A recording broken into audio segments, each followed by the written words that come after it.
ముందు ఈ నియమాలు పాటిస్తారో పాటించరో మాకు తెలియదు, కానీ ఈ మధ్య ఇంకో ప్రమాదం వచ్చింది. కొన్ని మంత్రాలు నేర్చుకుంటున్నారు గురువుల దగ్గర. వాళ్ళు ఏం చెప్తారు ఆడవాళ్ళకి, మీరు 40 రోజులు ఇది ఆపకుండా చేసేయండి. 40 రోజులు ఎక్కడ చేస్తారండి వాళ్ళు? అందుకని చేస్తున్నారు. ఏం చేస్తున్నారు? బహిష్టు కాకుండా ఉండేందుకు వీలుగా ట్యాబ్లెట్లు వాడుతున్నారు. దానివల్ల ఏం ప్రమాదం జరుగుతుందో డాక్టర్లను అడగండి. అలాంటి మందులు వాడితే బహిష్టు ఆపవచ్చు. ఎంత ప్రమాదమో! ఇది మొగాన్ని నేను మాట్లాడితే బాగుండదు. అది కూడా పరిశోధన జరుగుతున్నాయి. ఇలాంటి దానికోసం పాడు చేసుకుంటున్నారు. దయచేసి వద్దు.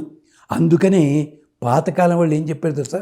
ఆడవాళ్ళకి స్తోత్రాలు చదువుకుంటే, అమ్మ 21 రోజులు చదువుకోండి అమ్మ, బ్రేక్ వస్తుంది కదా, ఆ బ్రేక్ వదిలిపెట్టి మరుసటి స్నానం చదువు, ఇలా చెప్పేవారు. వాళ్ళందరినీ ఏం చూస్తున్నాం మనం?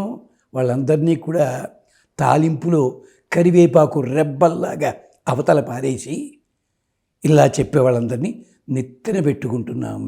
ఇది గమనించండి. ఇది నా మాట కాదు. ఉప్పులూరి గణపతి శాస్త్రి వర్యులు, వారి వేదాంత ప్రవర్తకులు అయిన అద్భుతమైన గ్రంథం రాశారు. వేద సార రహస్యరత్నావళి అన్నవరం వారు ప్రచురించారు.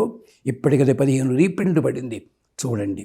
లేదా అధర్వణ వేదంలో మరింత బాగా చెప్పారు, గ్రంథాల్లో ఉన్నాయి, చూసుకోండి. మీరు పుస్తకాలు కాదు, మస్తకాలే ప్రధానం అనుకుంటున్నారు. పుస్తకాలు చదవట్లేదు, యూట్యూబ్లు కొట్టి చూడండి పోని, దాంట్లో కూడా దీనికి సంబంధించిన మ్యాటరు అద్భుతమైన దొరుకుతోంది. స్వస్తి.